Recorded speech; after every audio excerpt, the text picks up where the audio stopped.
शादी के मंडप में दूल्हे के गले में वरमाला डालने ही वाली थी नंदनी कि तभी भीड़ को चीरता हुआ एक फौजी अंदर आया। अगले ही पल उसके हाथ से वरमाला गिर गई और उसके मुंह से निकला, अर्जुन तुम जिंदा हो। पूरे मंडप में सन्नाटा छा गया, लेकिन वहाँ मौजूद किसी भी इंसान को नहीं पता था कि इस एक पल के पीछे 8 साल पुरानी ऐसी कहानी छिपी है जिसने 3 जिंदगियों की दिशा बदल दी थी। 8 साल पहले शहर के एक साधारण से मोहल्ले में रहने वाली नंदनी की दुनिया बहुत छोटी लेकिन बेहद खूबसूरत थी। उसके पिता स्कूल में शिक्षक थे और माँ गृहिणी थी। नंदनी घर की इकलौती बेटी थी, पढ़ाई में तेज, स्वभाव से शांत और सपनों से भरी हुई। उसी मोहल्ले में अर्जुन भी रहता था। दोनों बचपन से साथ बड़े हुए थे। स्कूल जाते समय एक ही रास्ते से गुजरते, एक ही मैदान में खेलते और धीरे धीरे एक दूसरे की जिंदगी का सबसे अहम हिस्सा बन गए।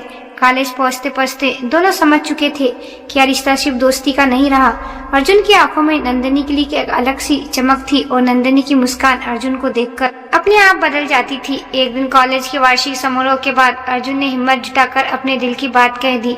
नंदनी हंसते हुए बोली, मुझे लगा था यह बात कहने में तुम्हें और कई साल लग जाएंगे। उस दिन दोनों ने साथ जिंदगी बिताने का सपना देखा था, लेकिन अर्जुन का एक और सपना था, देश की सेवा करना। बचपन से वह सेना में भर्ती होना चाहता था। जब उसकी भर्ती हो गई तो पूरे मोहल्ले में खुशी का माहौल था। नंदनी भी खुश थी, लेकिन उसके दिल में एक अनजाना डर बैठ गया था। स्टेशन पर विदा होते समय उसने अर्जुन का हाथ पकड़कर कहा था, मुझे भूल तो नहीं जाओगे ना? अर्जुन मुस्कुराकर कहा था, खुद को भूल सकता हूँ, तुम्हें नहीं। इसके बाद दोनों की जिंदगी दूरियों के बावजूद खूबसूरत चलती रही। फोन पर बातें होती, वीडियो कॉलिंग पर झगड़े और मनमुहार होती और हर दिन एक दूसरे के लौटने का इंतजार रहता। 2 साल बाद अर्जुन छुट्टी पर घर आया तो दोनों परिवार ने उनकी शादी तय कर दी। सगाई हो गई और घर में खुशियां का माहौल छा गया। नंदनी अपने आने वाले जीवन के सपने सजाने लगी। उसे लगता था कि अब उसकी सारी खुशियां उसके हाथों में है, लेकिन किस्मत को कुछ और मंजूर था। शादी से कुछ महीने पहले सीमा पर आतंकवादियों का बड़ा हमला हुआ। कई जवान शहीद हो गए और कुछ लापता हो गए। उन लापता जवानों में अर्जुन का नाम भी शामिल था। जब यह खबर आई तो पूरे मोहल्ले में सन्नाटा फैल गया। अर्जुन के माता पिता टूट गए और नंदनी की दुनिया जैसे एक पल में उजड़ गई। उसने हर जगह अर्जुन के बारे में जानकारी जुटाने की कोशिश की, लेकिन कोई खबर नहीं मिली। दिन महीने बने, महीने साल, हर बीतने साल के साथ लोगों की उम्मीद खत्म होती गई, लेकिन नंदनी की नहीं। वह आज भी दरवाजे की ओर उसी उम्मीद से देखती कि शायद अर्जुन लौट आए। उसके घर वालों ने कई बार शादी की बात चलाई, लेकिन उसने हर बार मना कर दिया। इसी बीच उसके पिता की तबीयत खराब रहने लगी। इलाज में काफी पैसा खर्चा होने लगा। घर की जिम्मेदारी बढ़ती जा रही थी। ऐसे समय में विवेक उनकी जिंदगी में एक सहारे की तरह आया। विवेक नंदनी के बड़े भाई का दोस्त था। वह एक सफल इंजीनियर था और स्वभाव से बेहद सरल। जब भी घर में कोई परेशानी आती वह बिना कहे मदद के लिए पहुंच जाता। कभी अस्पताल ले जाना, कभी दवाई का इंतजाम करना, तो कभी घर के जरूरी काम संभाल लेना। नंदनी ने कई बार उससे पूछा कि वह इतना सब क्यों करता है, लेकिन विवेक हमेशा मुस्कुराकर बात टाल देता। धीरे धीरे नंदनी के माता पिता को लगने लगा विवेक जैसा इंसान उनकी बेटी के लिए सबसे अच्छा जीवन साथी हो सकता है। लेकिन नंदनी का दिल अभी भी अतीत में अटका हुआ था। फिर एक दिन उसकी माँ को अचानक दिल का दौरा पड़ा। अस्पताल में भर्ती माँ ने उसका हाथ पकड़कर कहा, बेटी, जिंदगी किसी का इंतजार नहीं करती। मैं मरने से पहले तुम्हें सुरक्षित और खुद खुश देखना चाहती हूँ। माँ की आंखों में आंसू देखकर पहली बार नंदनी का दिल डगमगा गया। उसने कई रातें जागकर बिताई। वह अर्जुन से किए वादे और अपने परिवार की जिम्मेदारी के बीच बुरी तरह उलझ गई थी। आखिरकार उसने एक फैसला लिया जिसने उसकी जिंदगी की दिशा बदल दी। उसने विवेक से शादी के लिए हाँ कह दी। यह सुनकर उसके माता पिता की आंखों में वर्षों बाद सुकून दिखाई दिया। विवेक ने भी सिर्फ इतना कहा, मैं कभी तुम्हें किसी बात के लिए मजबूर नहीं करूंगा। शादी की तैयारी शुरू हो गई। पूरे घर में खुशियों का माहौल था, लेकिन नंदनी के दिल में कहीं न कहीं एक खालीपन अब भी मौजूद था। उसे नहीं पता था कि किस्मत ने उसके लिए अभी सबसे बड़ा मोड़ संभाल कर रखा है। जिस इंसान को पूरी दुनिया खो चुका मान चुकी थी, वह उसकी जिंदगी में फिर लौटने वाला था।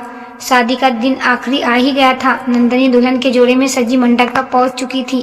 सामने विवेक शेरवानी पहने शांत चेहरे साथ तो बैठा था। रिश्तेदार की भीड़, कैमरा की चमक और मंत्रों की आवाज के बीच सब कुछ सामान दिखाई दे रहा था। पंडित जी ने वरमाला की रस्म के लिए दोनों को खड़ा होने को कहा। नंदनी ने कांपते हाथों से वरमाला उठाई। उसके दिल में न जाने कैसी बेचैनी थी, जैसे कुछ होने वाला हो, जैसे किस्मत अभी भी कोई फैसला बाकी रखे बैठी हो।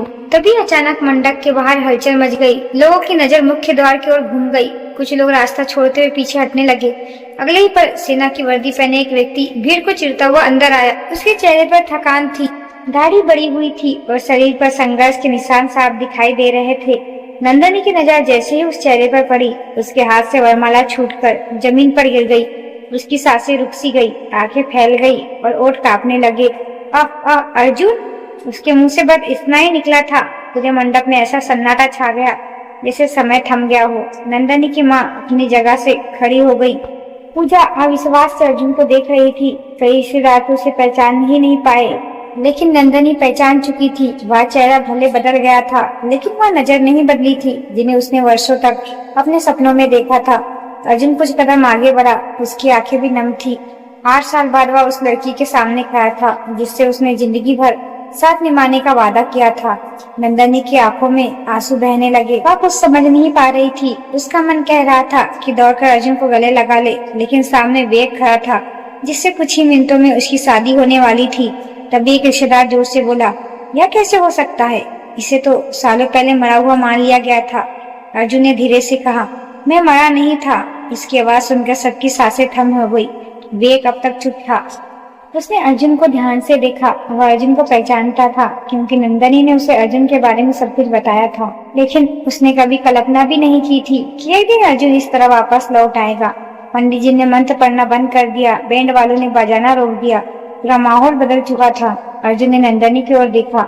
उसकी आंखों में दर्द, प्यार और वर्षों की दूरी एक साथ दिखाई दे रही थी। नंदनी! यह सुनते ही नंदनी फूट फूट कर रो पड़ी। वह खुद को संभाल नहीं पाई और वहीं बैठ गई। उसकी माँ और पूजा उसे संभालने लगी। उधर रिश्तेदारों में कानाफूसी शुरू हो गई। कोई कह रहा था कि अर्जुन का लौटना ही था तो पहले क्यों नहीं आया। कोई कह रहा था कि अब शादी कैसे होगी। कुछ लोग विवेक के लिए दिल जता रहे थे, लेकिन इन सबके बीच सबसे ज्यादा शांत व्यक्ति विवेक था। उसने आगे बढ़कर अर्जुन के सामने पानी का गिलास रखा। अर्जुन ने हैरानी से उसकी तरफ देखा। विवेक बोला, तुम बहुत थके हुए लग रहे हो, पहले बैठ जाओ। यह सुनकर वहाँ खड़े लोग और भी हैरान हो गए। जिस आदमी की वजह से उसकी शादी टूट सकती थी, उसी के लिए विवेक के मन में कोई गुस्सा नहीं था। अर्जुन बैठ गया। उसकी आंखें बार बार नंदिनी पर जा रही थी। तभी नंदनी के पिता ने पूछा, बेटा आखिर इतने साल कहाँ थे तुम? पूरा मंडप पर इस सवाल को जवाब सुनने के लिए बेचैन था। अर्जुन ने गहरी सांस ली। उसकी आंखों में दर्द उतर आया। अगर मैं आपको बताऊं कि इन 8 सालों में मेरे साथ क्या हुआ तो शायद आप यकीन नहीं करोगे। यह कहते हुए उसने अपनी शर्ट की बाह ऊपर की। उसके हाथ पर पुराने घाव के गहरे निशान थे। फिर उसने धीरे से कहा, जिस रात आतंकवादी ने हमला किया था उसी रात मेरी जिंदगी बदल गई थी। पूरा मंडप उसकी तरफ देखने लगा। किसी की हिम्मत नहीं हो रही थी कि एक शब्द भी बोले। अर्जुन ने अलग वाक्य कहा और सबके पैरों तले जमीन खिसक गई। 8 साल तक मैं दुश्मनों की कैद में था। अर्जुन के मुंह से यह सुनते ही पूरा मंडप स्तब्ध रह गया। किसी को अपने कानों पर विश्वास नहीं हो रहा था। नंदनी की आंखें लगातार अर्जुन के चेहरे पर टिकी थी। 8 साल का इंतजार, 8 साल का दर्द और 8 साल के अनगिनत सवाल उसके सामने खड़े थे। अर्जुन ने पानी का एक घूंट पिया और बोलना शुरू किया। उस रात हमारी चौकी पर अचानक हमला हुआ था। हम संख्या में कम थे, लेकिन आखिरी सांस तक लड़ रहे थे। लड़ाई के दौरान एक विस्फोट हुआ और मैं गंभीर रूप से घायल हो गया। जब मुझे होश आया तो मैं अपने देश में नहीं था। मुझे और 2 अन्य जवानों को दुश्मन अपने साथ ले गए। मंडप में बैठे लोग सांस रोक उसकी बातें सुन रहे थे। पहले कुछ महीने तो मुझे यह भी नहीं पता था कि मैं जिंदा बचूंगा या नहीं। हर दिन पूछताछ होती, मारपीट होती और हमें तोड़ने की कोशिश की जाती, लेकिन एक बात ने मुझे जिंदा रखा, घर लौटने की उम्मीद। क्या कहते हुए उसकी नजर नंदनी पर चली गई। नंदनी की आंखों में आंसू बहने लगे। अर्जुन ने आगे कहा, कई बार लगा कि अब शायद कभी वापस नहीं जा पाऊंगा।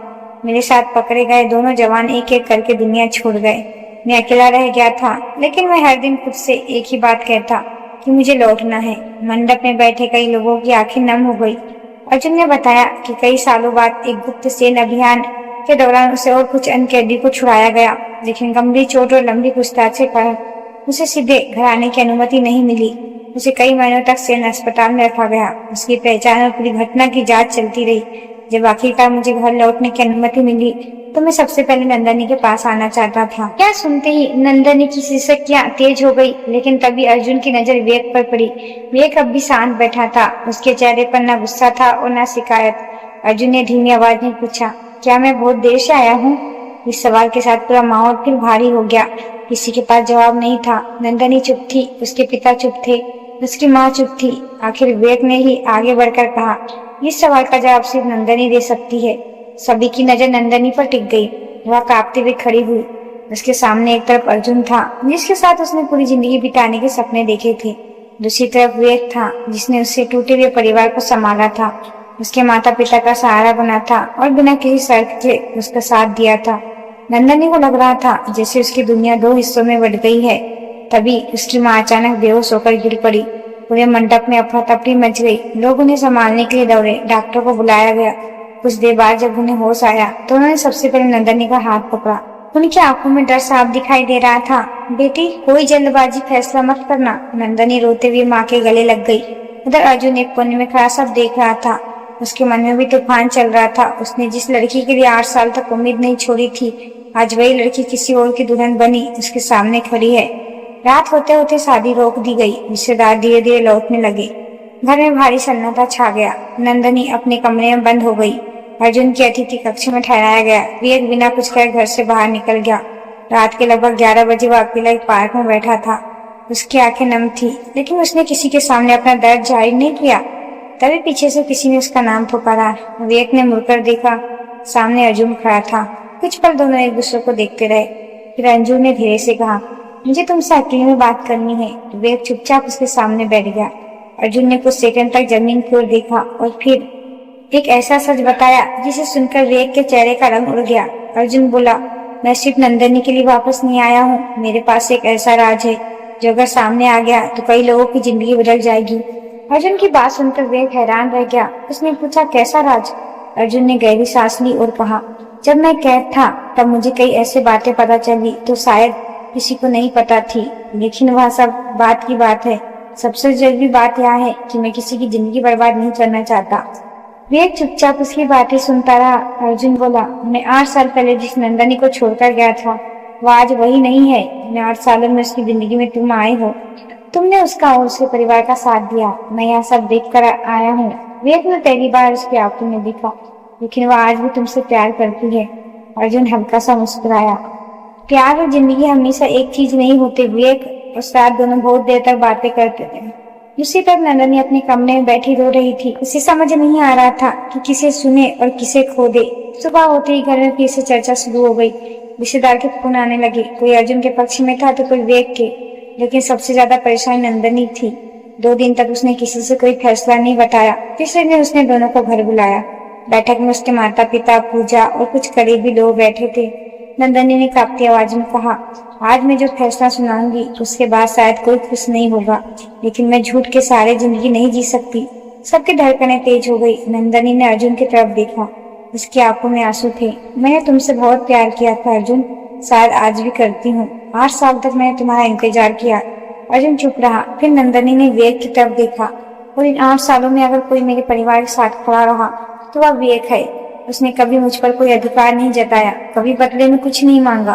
कमरे में सन्नाटा छा गया। नंदनी ने आगे कहा, मैं किसी एहसान के बदले शादी नहीं कर सकती, इसलिए मुझे थोड़ा समय चाहिए। यह सुनकर कुछ लोग नाराज हो गए, लेकिन अर्जुन और विवेक दोनों शांत रहे।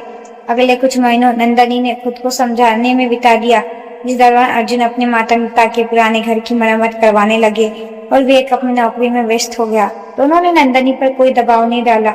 धीरे धीरे नंदनी ने महसूस किया कि अर्जुन उसके अतीत का सबसे खूबसूरत हिस्सा है, लेकिन विवेक उसके वर्तमान और भविष्य का सहारा बन चुका था। एक दिन से अर्जुन से मिलने का फैसला किया। अर्जुन उसे देखकर मुस्कुरा दिया। नंदनी की आंखों में आंसू आ गए। मुझे माफ कर दो अर्जुन। अर्जुन ने पूछा, किस बात के लिए? क्योंकि मैं तुम्हारा इंतजार करते करते आगे बढ़ गई। अर्जुन ने सिर हिलाया। नहीं नंदनी, तुमने जिंदगी जीना सीखा है और यही मैं हमेशा चाहता था। नंदनी रो पड़ी। मैंने फैसला कर लिया है। अर्जुन ने उसकी आंखों में देखा और बिना कुछ सुने ही समझ गया। उसके चेहरे पर दर्द जरूर था, लेकिन शिकायत नहीं। कुछ दिनों बाद बहुत सादगी से नंदनी और विवेक की शादी हो गई। इस बार कोई भव्य समोरा नहीं हुआ, सिर्फ अपने लोग मौजूद थे। सबसे आगे खड़ा व्यक्ति अर्जुन था। किसी ने विवेक का हाथ पकड़कर नंदनी के हाथ में रखा। कई लोगों की आंखें नम हो गई। शादी के बाद अर्जुन ने शहर छोड़ दिया। उसने सेना में अपनी सेवा जारी रखी।